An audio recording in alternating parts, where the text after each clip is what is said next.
Arrête de rigoler. Elle m'a regardé comme ça. Ok, vas-y, j'arrête.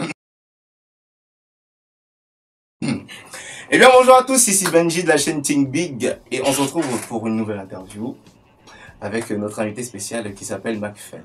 Comment tu vas? Je vais bien et toi? Super. Donc, avant d'aller plus loin, je préfère que c'est toi qui te présentes. Déjà, tu me dis un peu quel type d'activité tu fais. Et voilà, ton nom, ton prénom, ou tout ce que tu veux nous donner. Vas-y, je te laisse te présenter. D'accord. Alors, je m'appelle Macfel, j'ai 21 ans et je suis étudiante en droit, normalement en master maintenant.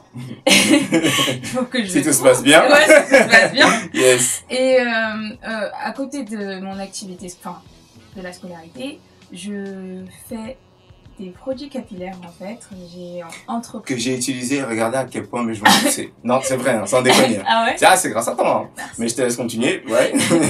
Du coup, oui, voilà. Donc, à côté, je vends des produits capillaires. Je les fabrique maison et voilà. D'accord. Ben, moi, j'apprécie déjà, parce que pour moi, tu représentes en fait l'image un peu de Think Big, tu vois ce que je veux dire. C'est que, ce qui est marrant, je me souviens quand je t'en avais acheté un. Genre, on se retrouvait comme ça en bas de l'immeuble, genre, ouais, vas-y, tiens, salut, tu vois. Ouais. Ça commence toujours comme ça, tu vois. Ouais, Et l'étape, ça prend du temps, ce genre de choses. Mais ce que je veux dire, c'est que moi, j'aime l'initiative. Déjà, de se dire que, voilà, t'as eu ton idée, tu vois, tu l'as façonnée dans ton coin et tu l'as lancée. Donc, ce que j'ai envie de savoir, c'est que, est-ce que c'était déjà un besoin depuis longtemps? Ou c'est juste que tu t'es dit, parce que j'ai pas envie d'entrer dans le cliché, j'ai beaucoup d'amis qui veulent se lancer aussi, mais j'ai plus l'impression que c'est parce que c'est un phénomène de mode. Ouais, tu vois ce que je veux dire? Ouais, il y en a beaucoup qui se disent, s'il y a moyen de faire du bif là-dedans, ben, je vais. Mais du coup, toi, ça a toujours été un sentiment de, non, j'aime bien, voilà, tu prends soin de tes cheveux, tu prends soin de ton corps et tout, ou c'était, c'est comme ça? En fait, c'est venu comme ça, parce qu'en fait, de base, moi, j'ai toujours voulu faire des études de droit, j'ai toujours voulu être avocate, etc. Mais quand je suis arrivée au lycée, je me suis, je sais pas pourquoi, mais déjà je suis revenue au naturel et je me suis vraiment intéressée à tout ce qui était produits capillaires, etc. Et quand je me suis rendu compte que derrière les cheveux, il y avait aussi une identité, parce que quand je me suis big chopé les cheveux, donc quand je me suis coupé les cheveux, je me reconnaissais plus en fait, je me trouvais moche, je me trouvais tout. Et en fait, c'est là que je me suis dit, mais en fait, faut vraiment... Enfin, ça serait bien que je puisse aussi trouver des produits qui correspondraient à mon type de cheveux, qui seraient, on va dire, clean au niveau de la composition. Et c'est là que je me suis dit que bah, pourquoi pas faire une, faire une chaîne comme ça, voilà, faire quelque chose comme ça. Et je disais à tous mes amis, genre, quand j'étais au lycée, ouais, plus tard, moi, je vais faire une entreprise de cheveux et tout. Je disais une entreprise de cheveux. Mais je vois ce que tu veux dire. Voilà, de produits capillaires, etc. Et c'est ce que je disais. Mais moi, dans ma tête, je me disais que ça serait dans 30 ans. Et non, quand je suis arrivée, je crois que c'était en deuxième année ou un truc comme ça, il me semble bien, ouais, c'était en deuxième année. Exact, ma deuxième première année. Ok. Et on ne porte pas de jugement évidemment sur les gens. Et ouais, du coup. Bah, c'est là que je me suis dit, bon, bah, je vais me lancer et tout. J'ai fait le logo en une nuit sur Paint. Sur Paint, le vieux logiciel Windows que personne n'utilise.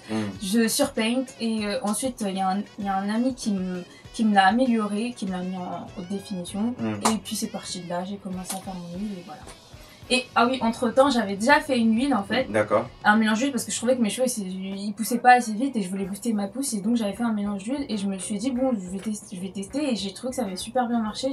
J'ai donné à ma pote pour qu'elle teste, elle m'a dit ça marche super bien et tout. Et elle m'a dit mais pourquoi tu vends pas après? J'ai dit parce qu'elle savait que je voulais vendre. D'accord. Et après je me suis dit ouais, c'est vrai. Et voilà. Donc en fait, tu t'es lancé comme ça. Tu sais ce que j'apprécie, c'est que déjà, j'ai apprécié un truc. Elle a dit Paint. Je ne sais pas si vous savez ce que c'est de faire un logo sur Paint. C'est une horreur. Elle m'aurait dit Photoshop. J'allais faire, ouais, vas-y, ouais. Non, elle m'a dit Paint. Donc, ça veut dire, en fait, Paint, c'est l'application que tu as quand tu viens d'acheter ton PC. Tu vois ce que je veux dire? Donc, mais au-delà de ça, ce que j'apprécie, c'est que il y a beaucoup de personnes qui ont un problème à passer à l'action maintenant. Toi, tu t'es dit que ça allait peut-être être dans 30 ans, tu vois. C'est une idée, forcément, que depuis le collège, que tu nourrissais. Du style, oui, quand je serai grande, je vais machin, quand je serai grande, je vais machin. Sauf que t'as pas attendu, en fait. On a déjà les armes nécessaires, je pense. Ce que je veux dire, c'est que tu as voulu te lancer et t'as dit, bah, pourquoi pas maintenant? Pourquoi pas tu vois? Donc, moi, j'aimerais que tu donnes en fait une petite astuce aux gens justement. Qu'est-ce que tu pourrais donner comme clé, tu sais, pour passer à l'action maintenant? Parce que beaucoup de gens, au fond d'eux, tu sais, ils ont cette envie de. Parce que même moi, c'était pareil, tu vois. Ouais. Je me suis dit, j'ai passé une année où je me plaignais en mode non, mais vas-y, mais j'aimerais bien faire. Et comment le j'aimerais se change à vas-y? Tu vois, qu'est-ce qui s'est passé dans ta vie que tu t'es dit, eh, mais en fait, qu'est-ce que j'ai à perdre? J'y vais. Bah, en vrai, déjà, il y a une amie dans ma vie, c'est Oumou, qui m'a dit un soir, c'est bon, Macfel, tu vas pas attendre 30 ans, quoi.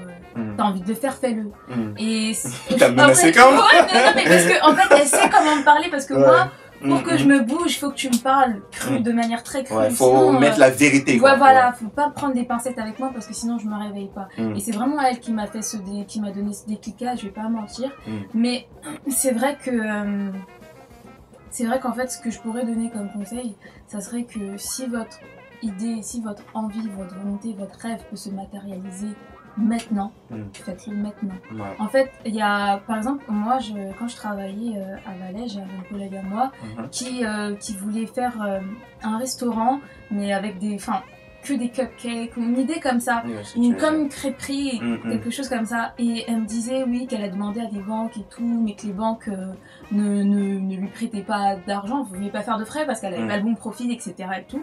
Mais moi, je la voyais comme ça, et après, je lui ai dit, non, mais t'as pas besoin des banques. Elle m'a dit, non, mais je lui ai dit, mais attends, t'as pas besoin des banques. Si tu veux vraiment le faire, tu peux le faire.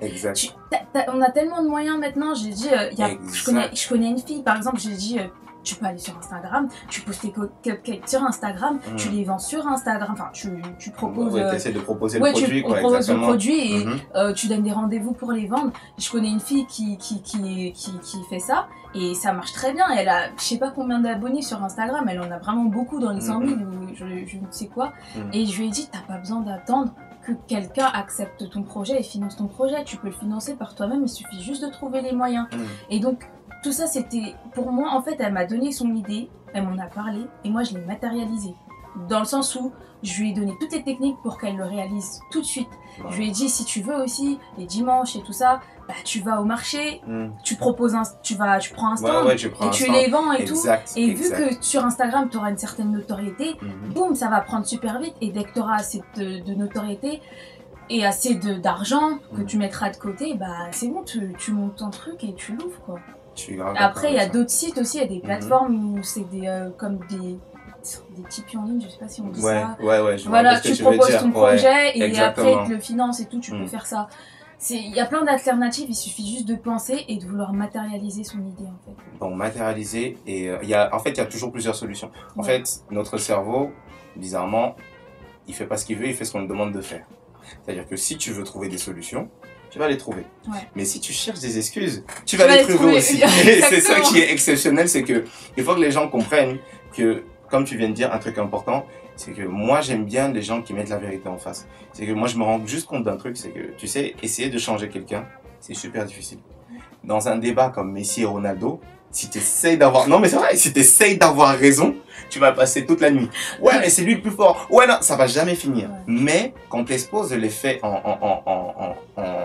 heure et tu exposes les faits aux gens, c'est différent. C'est-à-dire que c'est vrai qu'il faut pas essayer de dire à quelqu'un « Ouais, mais t'inquiète et tout ». Parce que si quelqu'un, tu lui dis « T'inquiète, tu vas réussir », il va te dire « Non, j'y arriverai pas », il va te donner toutes les raisons pourquoi il n'arriverait pas. Mais si je lui dis « Écoute, si tu te bouges pas, dans 10 ans, sois pas choqué que la situation ne change pas », tu vois. Là, les gens ont besoin en fait d'électrochoc, de se dire « Wow », mais il faut que ça le pique pour qu'ils comprennent que putain, mais en fait, si je me bouge pas, je vais rester comme ça.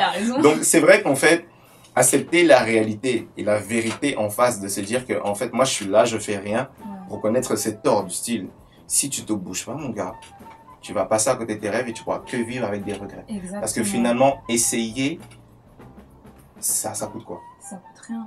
Et en vrai, si tu essayes, au moins tu pourras peut-être réussir. Dans tous les cas, si tu essaies, au pire, tu réussiras pas. Mais dans tous les cas, au moins tu auras essayé et tu vas pas te dire « Ah si j'avais su, si machin ». Et ce qui est bien, c'est que moi j'aime bien l'idée du fait que ça te fait, peu importe ce qui arrive, le truc te fait progresser.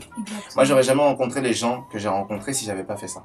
tu n'auras jamais peut-être fait autant d'activités, autant de choses, ou même rencontré de telles personnes si tu n'avais pas fait ça. C'est-à-dire que même si ça s'arrête maintenant, toi, humainement, tu as gagné quelque chose. Exactement. Et tu as progressé. Tu vois. Exactement. Donc moi, on va un peu se concentrer du coup sur le truc des cheveux, Oui. parce que tu as dit un truc important, c'est le retour au naturel. Ouais. Tu vois. Donc j'ai des sœurs. Ouais. Donc je sais ce que c'est. Et moi-même, je suis tombé dans la vibes. Ouais. Donc du coup, quel a été justement le truc que tu t'es dit, parce que voilà, on a tous un peu plus ou moins, tu sais, au niveau du complexe, de la confiance en soi et du machin.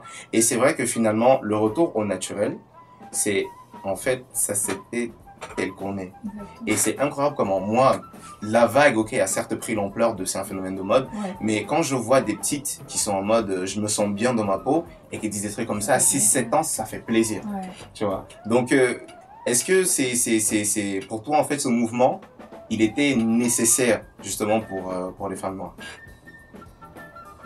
Tu vois, Oui, justement pour développer cette confiance là, tu vois, parce que justement le retour au naturel pour toi, est-ce qu'il est primordial pour avoir confiance en soi et pour pouvoir se développer? Je dirais que non, Mhm. parce que bon, notre confiance ne se limite pas à nos cheveux en fait. Bien sûr. Mais pourquoi pas, ça pourrait aider en fait. Ça dépend en fait. Mhm. Une fille par exemple qui a toujours les cheveux, toujours eu les cheveux défrisés, qui a Mhm. toujours su s'en occuper, Mhm. peut-être elle va pas ressentir le besoin de revenir au naturel. Et Exact. pour elle, c'est ses cheveux, ça lui appartient et elle va pas chercher plus loin. Et pour elle, ça va pas, c'est pas une question d'identité, c'est juste. Voilà. Exact. Exact. Par contre, il y a certaines filles qui vont décider de sauter le pas Mhm. et qui vont se poser des questions, qui vont se rendre compte qu'en fait, mais elles ont toujours porté des cheveux qui en fait étaient dénaturés. Donc, quelle est la nature de mes cheveux? En fait, si tu te poses des questions, oui, peut-être que ça sera un passage primordial, mais si tu t'en poses pas, pour moi. Ouais. Ouais, c'est ça en fait, c'est juste que tout dépend bah, là, du focus que tu as. Ouais, voilà. C'est du style, ouais, si pour toi, c'est comme on dit évidemment, tu dois pouvoir te sentir pareil si tu portes une paire de Air Jordan ou tu es en claquette. Ouais, voilà. Tu vois, en fait, c'est ça, c'est ça la confiance en fait. C'est Ouais, du style, si je suis en jean Levi's, je suis bien, mais même si je l'ai pas, je suis en jogging, je suis bien aussi. C'est en fait ça le petit détail, tu vois. Et c'est clair que tu as dit un truc important, je pense que les personnes en général mettent leur confiance sur des choses extérieures. Ouais. Et c'est ça le petit problème qu'ils ont. C'est que, imagine maintenant, tu perces bien, Exactement. comment tu te sens, Franchement. tu vois. Ouais, c'est ça. Et il y a une phrase que j'avais vue dernièrement, et c'est vrai, c'est que en général, quand tu n'as pas accès à la liberté ou à certaines choses ou à la richesse ou machin, tu vas t'entourer de ces symboles. Si moi maintenant j'habite dans un HLM mais que je mets une Air Jordan, les gens dehors vont croire que je suis riche. Et je serai en confiance parce que, ouais, t'as vu, j'ai ma Jace, tu vois un peu. Mais en fait, si tu développes en fait le côté interne, là que tu te rends compte qu'en fait, tu as des gens qui, comme on en parlait tout à l'heure, que même si tu l'insultes, même si tu le flattes, il en a rien à faire. Parce que oui, il a pas mis sa confiance. Ouais, il a pas mis sa confiance sur des trucs externes. Et c'est incroyable comment c'est une question d'énergie que tu t'arrives à sentir, tu vois. Ouais. Oui, ça se voit quand quelqu'un a confiance. Ouais. Et moi, c'est le principal message que j'ai envie de faire passer et la question que j'ai envie de te poser, c'est que justement, de par certaines activités, nous font gagner de la confiance. Parce que je me dis, pour moi, la confiance, c'est pas inné. C'est un truc qui se travaille tout le temps. Parce que tu as des domaines de vie où tu as confiance. Quand je suis au boulot, bah, je sais ce que j'ai à faire. Il y a peut-être dans d'autres domaines de vie où tu sais que si je vais là, ça va être compliqué. Ouais. Donc du coup, le fait de t'avoir mis des challenges, tu vois, d'ici par exemple, peut-être que maintenant je vais poster plus régulièrement, ou parce que le fait de se montrer aussi quelque chose. Est-ce que justement ça t'a permis en fait de te dire, de t'accepter pleinement, tu vois, en faisant cette activité précisément? Honnêtement, non. Non, du tout. Ouais, non mais ouais. Parce que de base, de nature, j'ai pas confiance en moi du tout. Ok. Mais il y a certains domaines où je vais pas remettre ma confiance en cause en fait. Exact. Ok. Et pour moi, pour les produits capillaires, en fait, je pensais même pas. J'ai pas pensé à la confiance ou quoi que ce soit. Je me suis juste dit c'est ce que je veux faire, je le fais. Ok.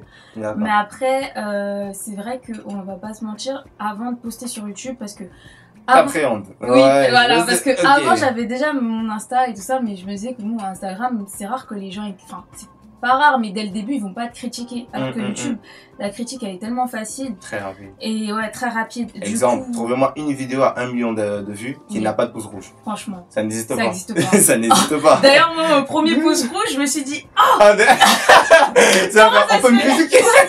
J'ai parlé de cheveux, Pourquoi tu veux me critiquer? Je vois ce que tu veux dire. Et j'avais peur, j'appréhendais un peu pour YouTube, mais après je me suis dit, bon bah on tente et puis on verra. Et finalement, j'ai pas reçu beaucoup de j'ai reçu aucune critique négative, juste une personne qui m'a dit tous ces efforts pour avoir des cheveux d'apparence lisse. C'est tout. D'accord. Je vois un peu le délire. Ouais, alors que j'ai des cheveux naturels et que c'est bien le sujet de ma chaîne, enfin bref, mais voilà. On peut pas plaire à tout le monde et je pense que, ouais. Je sais pas si j'ai répondu à la question. Non, mais pour moi, t'as